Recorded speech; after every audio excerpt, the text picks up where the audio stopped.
Mensagem do céu. Nada simples acerca desta pessoa querida que nos procurou, não é? Uma situação gravíssima,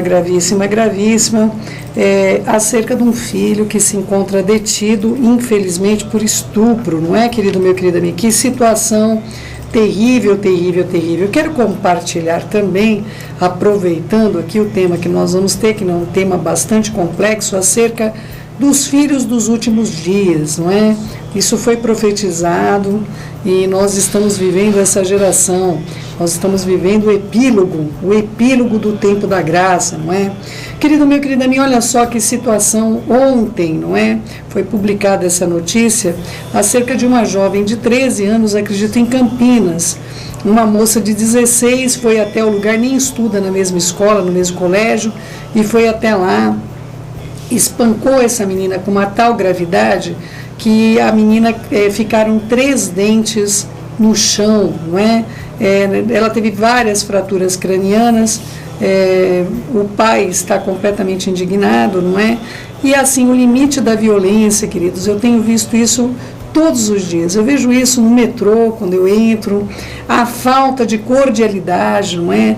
A falta de sensibilidade dessa geração. No trânsito, queridos, o trânsito está cada vez mais violento, cada vez mais perigoso. Não adianta, queridos, às vezes as pessoas falam, Céu, você é tão apocalíptica, não é? Mas, amados, eu estou compartilhando com você o que eu tenho vivido e que provavelmente você também tem vivido. Querendo aceitar ou não, essa é a realidade dos nossos dias, não é? Então, olha só, eu queria primeiramente começar com uma profecia bíblica que se cumpre nos nossos dias, 2 Timóteo 3:1 em diante, que diz o seguinte: sabe, porém, isso, nos últimos dias sobrevirão tempos difíceis, pois os homens serão egoístas, avarentos, jactanciosos, arrogantes, blasfemadores, desobedientes aos pais, ingratos, irreverentes, desafeiçoados e implacáveis, caluniadores sem domínio de si, cruéis, inimigos do bem, atrevidos, traidores, enfatuados, mais amigos dos prazeres do que de Deus. Então, queridos, essa profecia que Shaul Hachalir, nosso querido apóstolo Paulo, fez há tantos e tantos anos atrás, escrevendo para Timóteo, não é? Ela tem se cumprido de uma maneira vicária, de uma maneira absoluta, de uma maneira dominadora, nos dias que nós estamos vivendo hoje, não é? Mas, querido meu, querida minha, tudo isso teve um começo, teve um princípio. Além, é claro, de um monte de coisa que a gente tem ingerido, eu acredito muito, querido meu, querida minha, que essa geração é um resultado da geração fast food. Essa geração é um resultado dos transgênicos também. Essa geração é um resultado de tantos medicamentos, tantas coisas que nós ingerimos. Essa geração é o resultado da água fluoretada, essa geração é um resultado também da água clorificada, essa geração é o resultado de uma série de produtos químicos que são colocados no nosso organismo e que nós colocamos no organismo dos nossos filhos desde a sua tenridade. Então, deixa eu explicar o que eu estou dizendo aqui, meu querido e minha querida, não é? Não é teoria de conspiração alguma, não é? Olha, quem sabe muito bem o que é o flúor, quem vai ao dentista, meu querido e minha querida, quem vai ao dentista sabe muito bem que quando os dentinhos da criança ou do adulto são limpados, são fluorificados, não é? Fluoretados, não é? O dentista vai dizer para a pessoa, olha, cospe, não é? Não engula. Imediatamente após você fazer isso, certamente qualquer limpeza no dentista vão mandar que você cuspa, você não pode engolir o flúor, não é? E depois ele vai te dar algum bochecho, alguma coisa para que você possa se desvanecer daquele produto, não é? Queridos, vocês não têm noção o que é, eu já estou falando só da composição da nossa água, a água que é servida para nós, não importa de barril, não importa da torneira, ela vai ser fluoretada e ela vai ser clorificada delicada, não é? Então, queridos, isso já vai mexer conosco. Quem conhece um pouquinho acerca do potencial do flúor, quem estuda acerca do potencial do flúor, o flúor foi proibido nos Estados Unidos, trouxe uma tragédia para a população americana, não é? E, inclusive, o governo foi processado por várias pessoas vitimadas do flúor. Então, queridos, eu não quero ficar aqui tratando de política de saúde. Eu não sou uma pessoa eu não sou ministro da saúde, eu não sou uma pessoa que pode agir em relação à decisão do governo, em relação ao que quer que seja, acerca da fluoretação da água, a clorificação, nível que nós estamos recebendo essa clorificação, mas eu quero que você compreenda, não é? O lítio é um sal, não é? Quem já teve algum filho em depressão ou em alguma situação, sabe que esse sal foi administrado com o nome de carbolítio, né, para que a pessoa pudesse atuar em relação à depressão. Imagina a gente lidando com uma situação do flúor, lidando com uma situação de o que quer que seja. Queridos, nosso organismo, ele é químico, amados.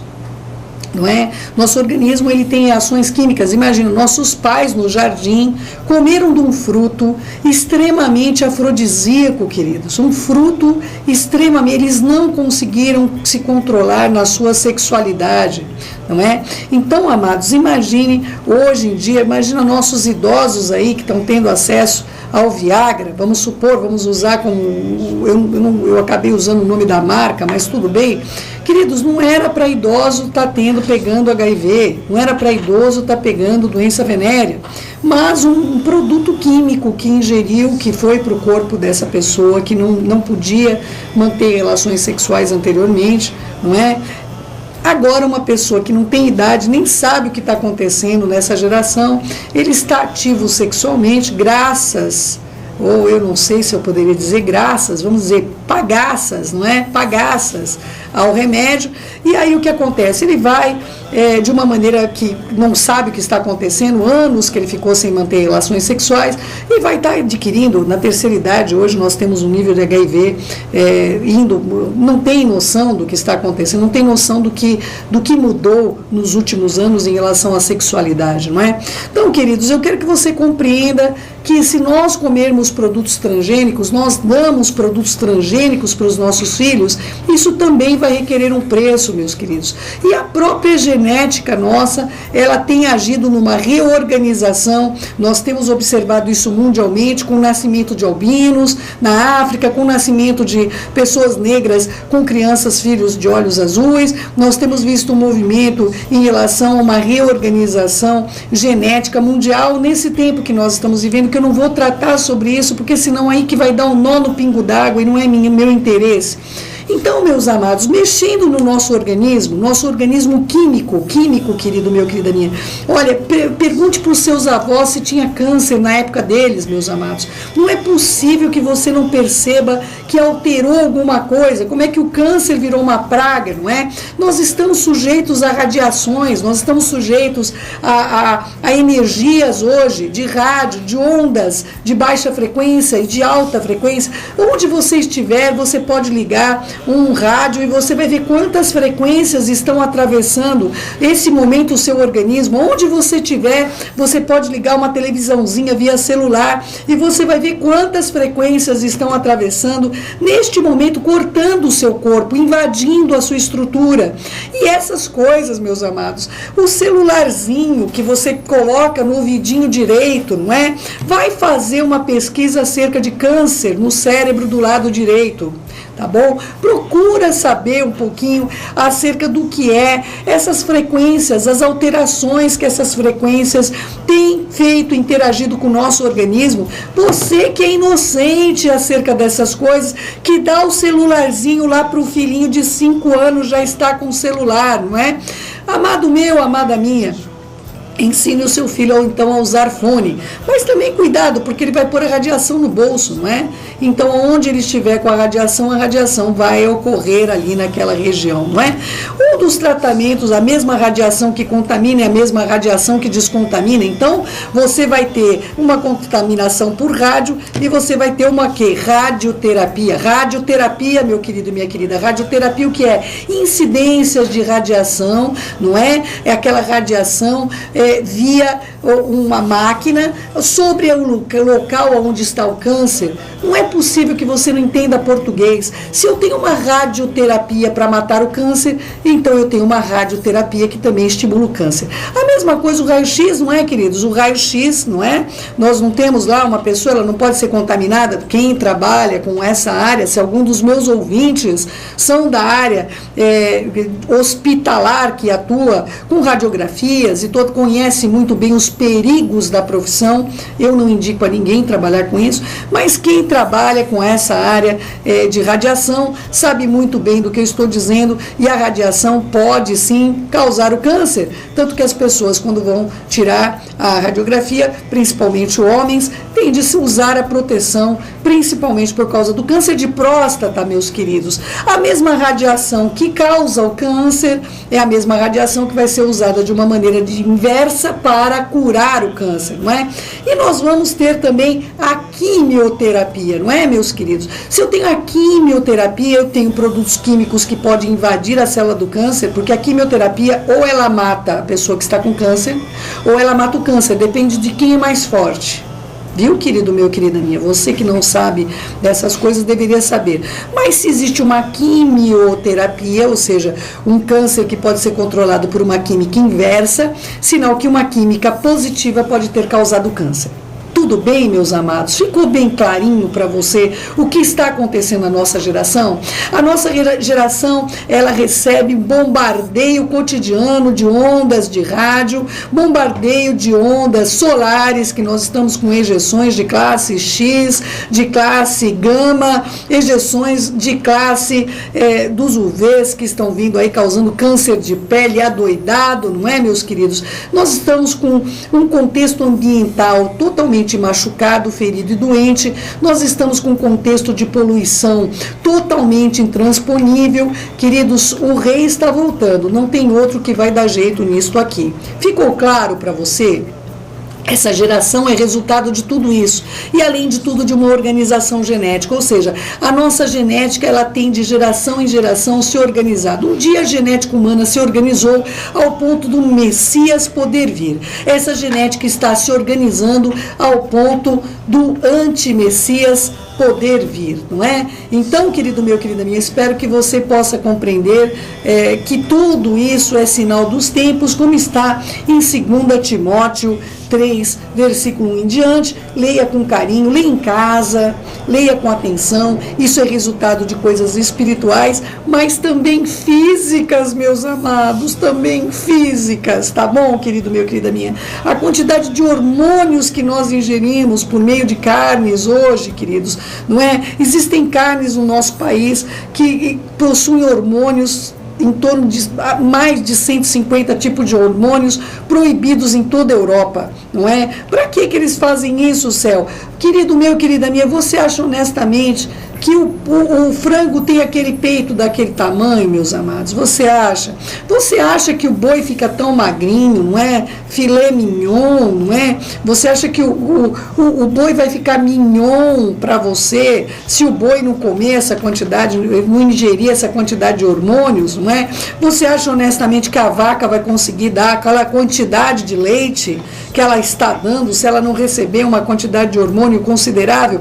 Esses hormônios vêm tudo para dentro do teu organismo, meu querido, minha querida. Nossa geração é a geração que mais sofre de depressão.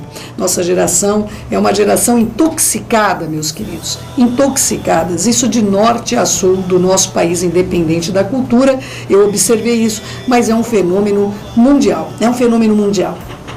Mas também a sociedade sofreu uma ruptura, meus queridos. A sociedade sofreu uma ruptura larga na educação, não é? Provérbios 29:15. A vara e a disciplina dão sabedoria, mas a criança entrega a si mesma, ela vem envergonhar a sua mãe. Por que envergonha a mãe, meu querido, minha querida? Porque a mãe é que vai estar mais próxima sempre do filho, a mãe é aquela que vai estar acompanhando a situação escolar, a mãe é aquela que vai estar com a vizinha na porta, o seu filho quebrou minha janela, a mãe é aquela que vai estar vendo todas as condições e coitado do pai no final do dia, não é? Que chega em casa, a mãe está ali sobrecarregada com tudo que aconteceu, querendo contar para o coitado do marido, não é? O coitado do marido que chega do trabalho e deveria pelo menos ter um período de tempo onde ele pudesse estar tranquilo, olhando para o nada, não é, queridos? Antes de ser derrubado sobre a cabeça dele tudo o que aconteceu naquele dia. Mas essa mãe sabe muito bem que essa criança, se ela teve ou não disciplina. Nós estamos na geração mais consumista, queridos. Nós estamos criando crianças mimadas, crianças que têm absolutamente tudo o que eles querem, porque o pai quer compensar a sua ausência, a mãe quer compensar a sua ausência. Nós estamos numa geração de filhos como nunca aconteceu antes, onde os pais, eles não conseguem mais repreender, disciplinar. O divórcio tem assolado a referência familiar, não é? E o pai é o não, o pai é o freio, e o pai tem faltado em muitos lares, não é? Então a mãe fica ali, coitada dessa mãe, tentando driblar, ser um roche, uma liderança que ela jamais poderá ser, e somente Yeshua, minha irmã, você que cria os seus filhos sozinha, você que está aí, que foi abandonada de um marido, você que foi deixada para trás, por meio de Yeshua HaMashiach, você, somente por meio dele, vai conseguir equilibrar essa situação. Não é? Não é simples, não é uma situação como eu vejo mulheres marcadas, mulheres que têm um grande receio de um novo relacionamento, em virtude de trazer filhos de um outro casamento, a incerteza da relação, como será, aquele pai que poderá não receber a esses filhos como dele, a interferência do ex na educação dos filhos dentro de um novo lar constituído. Queridos, os problemas não têm fim, não tem fim em relação a isso. E o resultado são crianças irreverentes, são crianças desafeiçoadas aos pais. Uma criança abandonada, queridos, ela deixa de aprender a amar com muita facilidade. Se ela já foi deixada para trás, como é que ela pode acreditar que novamente não será deixada? Não é? Uma criança que foi abandonada uma vez, um adolescente que foi deixado para trás, ele perde totalmente a referência de poder confiar numa pessoa, em alguém novamente, não é? Nossos filhos precisam de cobertura, de proteção, de oração. Há muitas mães inocentes, muitos pais inocentes. Eu tenho pais aqui que foram abandonados também com os filhos.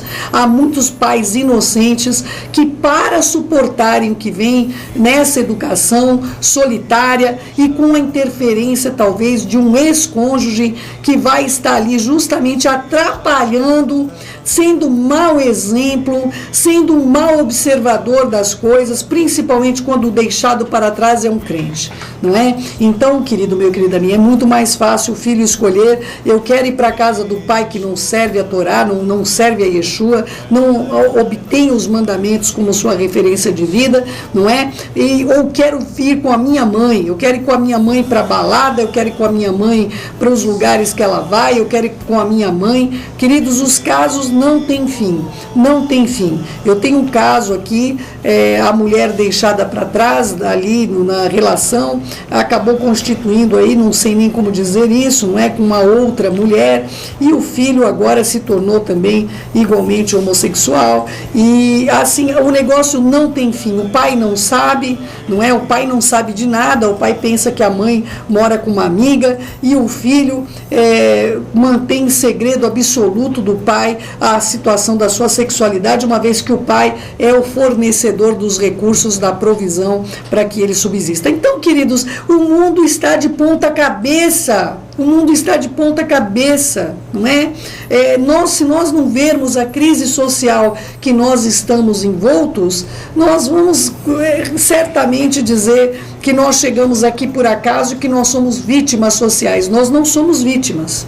Nós agimos, interagimos, nós somos participantes, nós somos consumidores, nós recebemos o mundo dessa maneira e nós seguimos com ele dessa maneira. Não houve uma conversão nacional, não houve um arrependimento, uma volta para as coisas do eterno. O poder e a gana pelo dinheiro, o amor ao dinheiro é a raiz de todos os males. Tá bom, meus queridos? Por que a vaquinha está tomando hormônio? Para fazer mais leite, para vender mais. Não é? Até formol se mistura ao leite, queridos. Olha, eu não quero nem entrar nessas regiões acerca da saúde pública.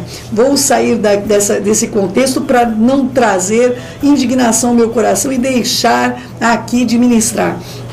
A criança não é mais disciplinada, queridos. A criança não tem mais limites. A criança, eu vejo crianças mandando nos pais, crianças mandando o pai calar a boca, crianças batendo no rosto da mãe e do pai. Eu já vi isso, já presenciei isso dentro até de congregações, viu, queridos? Assim, a partir do momento que não há disciplina, você cria os seus filhos sem limite e você é responsável também por aquilo que ele vai se tornar. Ele já tem toda essa energia química, esse resultado físico, esse resultado de todos esses contextos que vêm sobre a vida dele, aliado a você descumprindo o que as escrituras dizem, não é? Provérbios 20:10. 2 pesos e 2 medidas, um e outras são abomináveis ao Eterno. Nós já tratamos sobre isso aqui, tratando acerca de 2 pesos e 2 medidas, porém agora os 2 pesos vai falar acerca do seu filho, meu querido e minha querida. Até a criança se dá a conhecer pelas suas ações, se o que ela faz é puro e reto.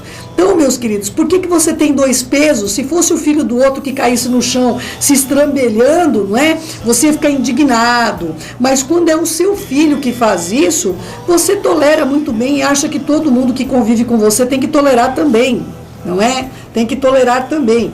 Então, meu querido, minha querida, você precisa rever os seus conceitos. Se você tem um peso para os filhos dos outros, mas você tem outro peso para os seus filhos, tem alguma coisa errada com a sua balança, ela está desregulada e você vai ter problemas, não é? O ouvido que ouve, o olho que vê, o Senhor fez tanto um quanto o outro. Esse texto de Provérbios, eu já falei que Provérbios tem um segredo para ser lido. Ou seja, o Eterno te deu olhos para ver e ouvido para ouvir, mas se você tampar os seus olhos para ver o que o seu filho está se tornando, sua filha está se tornando, se você querer fechar os seus olhos para você ver o que está acontecendo, meu querido e minha querida, eu desejo de coração que você não seja mais um pai, uma mãe me escrevendo daqui a um tempo, falando que o filho está preso, não é? Olha, amados, eu vou dizer uma coisa para vocês. Há pais que impedem que os filhos possam ser repreendidos, e esses pais estão assassinando os seus filhos. Ouça novamente, há pais que impedem que os seus filhos sejam repreendidos e você está assassinando os seus filhos, não é? Olha só, Provérbios 29, versículo 1, o homem que muitas vezes é repreendido e endurece a cerviz será quebrantado de repente, sem que haja cura. Meus queridos, em nome de Yeshua HaMashiach, você tem um filho contumaz e rebelde, ele foi pego lá pela FEBEM, lá que não é FEBEM mais, é Fundação Casa, ele foi colocado lá na delegacia, ele passou por... Querido meu, querida minha, não queira você tirar o que deve acontecer com essa pessoa. Não queira você intervir ali numa repreensão. Se você ora pelo seu filho, se você se arrepende de ter dado uma péssima educação para ele, se você é correto nos seus caminhos com Adonai hoje, e você acontece uma situação dessa com teu filho, quem sabe se não é naquela cadeia, se não é naquela unidade aí da Fundação do Bem-Estar, enfim, no caso a Fundação Casa, quem sabe se não é ali que o seu filho, sua filha vai conhecer ao nosso Senhor e Salvador, não é? Se você é uma pessoa que ora, você é uma pessoa que está na presença de Adonai, não é? Olha, querido meu, querida minha, confia no Senhor, não tire a repreensão dos seus filhos. Se você não consegue repreender, não se preocupe que o Eterno vai levantar quem o possa fazer. Não impeça, o seu filho de ser repreendido, não é? Com relação a esse rapaz, tem 19 anos, não é? Você sabe muito bem o que acontece na cadeia quando alguém é estuprador, né, queridos? Eu não preciso dizer para vocês. Lamentavelmente, eu sinto muito, não é? Então, amados, eu não tenho prazer nisso. Eu não gostaria de modo algum de que essa situação estivesse atravessando essa minha irmã querida, não é? Uma pessoa que está desesperada, como ela disse, socorro, não é? Eu vou estar aqui intercedendo pela sua vida, não é? Eu fico imaginando essas pessoas que ele estuprou, se alguma delas forem pessoas até do eterno, não é? Então, meus queridos, não tenha dois pesos e duas medidas, não é? Muitas vezes eu vejo os pais passando a mão na cabeça do filho que roubou, mas não pensa o que aconteceu com o outro que foi roubado, não é? Aceitar coisas dentro da sua casa que jamais deveriam estar lá, não é, meu querido, minha querida? A paz que os filhos cada dia chegam com uma coisa, não é? E o pai nunca pergunta, sempre ele pegou emprestado de alguém. Emprestado, o problema é que ele não devolve, né, pai e mãe? O emprestado dele é que ele roubou mesmo, não é? Então, amados, o que eu quero pedir a você que tem filhos bons, ore pelos seus filhos. Ore pelos seus filhos. Ore para que eles sejam guardados dessa geração maligna. Ore, cerque os seus filhos de oração. Não cesse de orar pelos seus filhos. Não importa se eles são casados, se eles são solteiros, se são meninos, se são grandes. Cerque os seus filhos de oração. Esse é um investimento maravilhoso. Se os seus filhos são pequenos, eduque-os. Não tenha medo de perder o seu filho pela disciplina. Não tenha medo de fazer o que Adonai mandou fazer. Se o Eterno mandou você disciplinar, não importa o que o mundo está dizendo para você. Ouça o que o Eterno mandou fazer. Entende? Discipline os seus filhos. Tire mesmo deles as regalias. Tire deles os mimos. Não presenteie malcriação. Não presenteie malcriação, meus queridos. Não é? O filho está fazendo um monte de coisa errada, o pai vai lá e dá presente, a mãe vai lá e dá ainda não sei o que. Não faça isso, não faça isso. Não trate o seu filho por mérito, trate o seu filho por amor. Tá bom, meus queridos? Em nome de Yeshua HaMashiach, o amor também sabe dizer não. Aliás, eu já falei para vocês, os 10 mandamentos têm 12 não. E o Eterno não tem amor, ele é amor. Ele não tem amor, ele é amor. Tá bom, meus queridos? Não é uma coisa que ele possa deixar de ser. Ele é amor. Você tem amor, não é? Você tem amor, você pode deixar de amar. O Eterno não tem como deixar de ser quem ele é, meus queridos. Ou nós confiamos nele e agimos dessa maneira, porque deste modo você certamente se alegrará, não é? E eu tenho um filho contumaz e rebelde, querido meu, querida minha, eu vou estar orando por você, eu vou estar orando por esse menino, por essa menina, eu vou estar lutando com você em oração, em consagração, em graça, para que ele chegue ao pleno conhecimento da verdade. Mas se esse menino está numa vida criminal infracionária, e você retiver a disciplina que vem sobre ele, eu não tenho como te ajudar, porque você está impedindo o que o Eterno quer fazer, não é? Você está impedindo o resultado das orações. Não é certo que alguém que haja dessa maneira fique sem punição. Não concordo com a punição que esse rapaz certamente está recebendo, não concordo, eu não sei o que vai acontecer com ele, não é? Não é isso que Adonai pediu que fosse feito, não é? As autoridades não vão estar fazendo aquilo que esse julgamento que foi dado não é o que o Eterno sentenciou sobre a vida dele. Ele deveria pagar pelo delito que ele cometeu, não é? No caso das escrituras a coisa é bem mais grave, viu, mãe? Um estupro é crime hediondo, não é? Você sabe que é punição de morte. Então o que eu vou estar orando e pedindo, só quem passou por um abuso sexual sabe o que é isso, viu, queridos? Eu vou estar orando por você, vou estar orando por esse jovem, que ele possa chegar ao pleno conhecimento da verdade, possa se retratar, possa voltar a ter uma vida com dignidade, mas sobre todas as coisas, que possa ser salvo. O tempo da graça, meu querido e minha querida, tem fechado as portas cada dia mais. E eu espero que você possa compreender os sinais dos tempos, porque todos eles estão diante de você. Tá bom? Confia no Senhor, mas faz o que Ele manda. Assim você vai compreender o que é que Ele tem preparado para você. E as coisas do Eterno são maravilhosas, queridos. Ele tem preparado para você uma família verdadeira, filhos maravilhosos. E nós vamos ver isso, se nós cumprirmos com o que Ele nos diz para fazer. Está bem?